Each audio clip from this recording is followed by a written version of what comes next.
چلیے شروع کرتے ہیں۔ ڈاکٹر اشرف آصف جلالی صاحب کو آج کے دیوبندی اور کل کے دیوبندی میں کیا فرق ہے، بیان کو ضرور سنیں۔ بندی بھی عجیب نسل ہے، جو وہابی وہاں کے جس کو شرک کہتے ہیں، پاکستان میں یہ اسے اسلام کہتے ہیں۔ یہ اگلے دن چند مہینے پہلے شیخ الہند سیمینار میں فضل الرحمان بیٹھا ہے، سارے لین میں بیٹھے ہیں اور ساتھ ایک نعت شریف پڑھی جا رہی ہے، اور نعت شریف میں سارا مضمون وہ ہے جو امام احمد رضا کا ہے۔ سرکار میری خبر لو، میں مشکل میں ہوں، میری مشکل حل کرو۔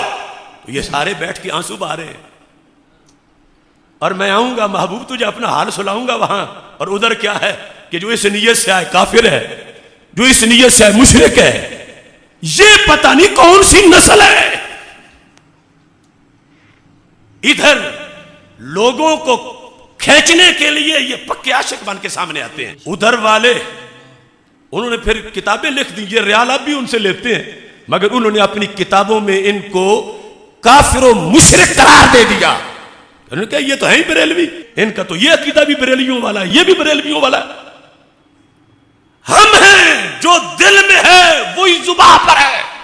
اب جس کو انہوں نے شرک کہا، ان کے بڑے تو جا کے مناظرے کے لیے پہنچے وہاں کہ یہ شرک نہیں، یہ شرک نہیں، یہ شرک نہیں، اور پچھلے آج ہاتھ باندھ کے پیچھے شرک شرک شرک کرتے جا رہے ہیں۔ اگر یہ پیٹ نہیں تو اور کیا ہے؟ صفحہ نمبر 114 پر شبیر عثمانی، چھوٹے سے ان کے کسی کی بات نہیں کر رہا کہ کوئی کماد سے نکلے اور ویڈیو بنا کے میرا نام لے کے کہ مناظرہ کرو۔ کمادوں سے نکلنے والے نہیں، کوئی اپنا ہے تو لاؤ۔ شبیر عثمانی فرماتے ہیں کہ ہم جمیعت العلماء کی طرف سے مکہ معظمہ گئے تو سلطان ابن سعود سے بات ہوئی، میں نے کہا آپ نے اہل طائف کو مباح الدم کیوں قرار دیا؟ شبیر عثمانی نے کہا ابن سعود کو مباح الدم کہ ان کو قتل کرنا جائز ہے، طائف والے مسلمانوں کو مباح الدم ہے، بیویاں ان کی چھین لو، یہ مشرک ہو گئے، ان کو تم نے مباح الدم کیوں قرار دیا؟ سن رہے ہو سنائے؟ یہ ان کے ایک محدث مفتی رشید احمد کی کتاب ارشاد القاری الی صحیح البخاری تحقیق شرک مضمون ہے، اس کے تحت اس نے لکھا کہ ہمارے شبیر عثمانی صاحب گئے مناظرہ کرنے، اور عام بندے سے نہیں ملے کہ کسی منہ توے سے مل کے آ گئے ہوں، ابن سعود سے ملے، اور ابن سعود سے انہوں نے بات کی کہ تم نے اہل طائف جو مسلمانوں کی اولاد، صحابہ کی اولاد، سیدوں کی اولاد، ان کو تم نے مباح الدم کیوں قرار دیا؟ اب اس سے یہ تو تمہیں پتہ چلا کہ یہاں جو پارسا بنے ہوئے ہیں ان کے دامن پہ کتنے شہیدوں کا لہو ہے، کیوں ان کو تم نے مباح الدم قرار دیا؟ تو انہوں نے جواب دیا کہ وہ قبروں کو ایسے سجدہ کرتے ہیں جیسے صنم کو کیا جاتا ہے، لہذا کافر اور مباح الدم ہیں۔ یہ جواب دیا کہ وہ قبروں پہ جاتے ہیں اور پھر ساتھ کا سجدہ کرتے ہیں، سجدہ کرتے ہیں۔ حالانکہ امام احمد رضا بریلوی نے زبدہ زکیہ کے اندر واضح لفظوں میں اتنے دلائل دیے کہ ہمارا مسلک اہل سنت کا قبروں کو سجدہ کرنے نہیں ہے۔ بہرحال اس نے یہ ان لوگوں کے لحاظ سے بات کی جو انہوں نے لکھی، تو شبیر عثمانی کہتا ہے میں نے کہا اب جو شبیر عثمانی نے کہا آج کا دیوبندی کیوں بھول گیا؟ اگر پیسوں کا چکر نہیں تو پھر کیا ہے؟ دینکم دینارکم، دینکم ریالکم۔ دیکھو کیا کہا، میں نے کہا جب آپ کے ہاں ہر سجدہ عبادت ہے، ابن سعود کو یہ جواب دے رہا ہے شبیر عثمانی دیوبندی، اور اس کو لاجواب کر رہا ہے۔ میں نے کہا جب آپ کے ہاں ہر سجدہ عبادت ہے تو ہر ساجد عابد ہوگا۔ جب ہر سجدہ عبادت ہے، کیسا بھی کوئی کرے، وہ تعظیمی کر رہا ہو، تم نے کہنا عبادت ہی کر رہا ہے، یہ قبر کی عبادت کر رہا ہے۔ جب تمہارے ہاں جب آپ کے ہاں ہر سجدہ عبادت ہے تو پھر ہر ساجد یعنی جو بھی کسی چیز کو سجدہ کر رہا ہے وہ کیا ہوگا؟ عابد ہوگا، اس کی عبادت کر رہا ہوگا، اور ہر مسجود معبود ہوگا۔ تو کیا زمانہ میں کسی ایک منٹ کے لیے بھی غیر اللہ کی عبادت جائز رکھی گئی ہے؟ اس سے پوچھا تو جواب دیا کہ نہیں، کہ ایک منٹ کے لیے بھی کسی نبی کی شریعت میں غیر اللہ کی عبادت کی چھٹی نہیں دی گئی۔ تو میں نے کہا قرآن مجید میں ہے وَإِذْ قُلْنَا لِلْمَلَائِكَةِ اسْجُدُوا لِآدَمَ فَسَجَدُوا إِلَّا إِبْلِيسَ۔ سجدہ تو یہاں بھی ہوا، اور اگر ہر سجدہ عبادت ہے تو پھر سارے فرشتے مشرک ہو گئے، کیونکہ ہر سجدہ کرنے والا عبادت غیر کی کرنے والا ہے۔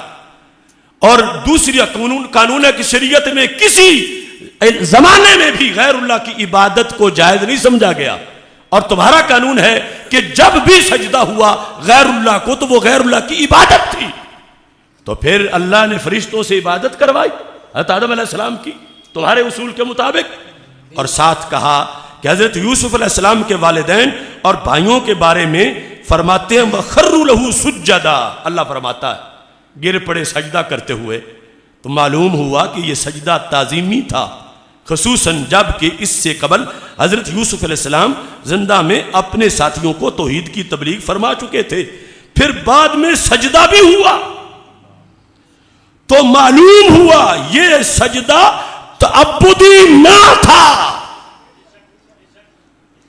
عبادت کا نہیں تھا، تعظیم کا تھا، جو ان کے نزدیک اس شریعت میں جائز تھی، ہماری میں وہ بھی جائز نہیں۔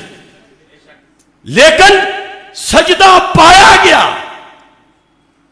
شرک نہیں ہوا، اور تم یہ شریعت لائے ہو کہ جو بھی سجدہ کرتا ہے وہ عبادت کرتا ہے، لہذا تم نے طائف والوں پر تلواریں چلا دی۔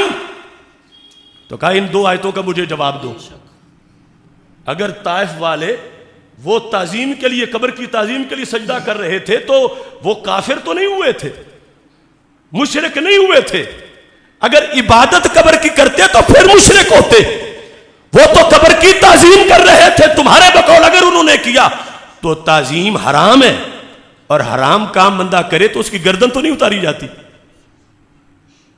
اب شراب پینا حرام ہے، کوئی کہے فلاں نے چونکہ شراب پی ہے لہذا اس کا سر اتار دو، اس کی بیوی چھین لو، اس کا مال لوٹ لو، یعنی جو تم نے ایف آئی آر کاٹی ہے طائف والوں کی، اگر وہ جرم واقعی ان میں ہے تو وہ جرم حرام تک کا ہے، ایسا جرم نہیں کہ جس پر بندے کا سر اتارا جائے۔ تو تم نے کیوں سر اتارنے کی شریعت نافذ کی؟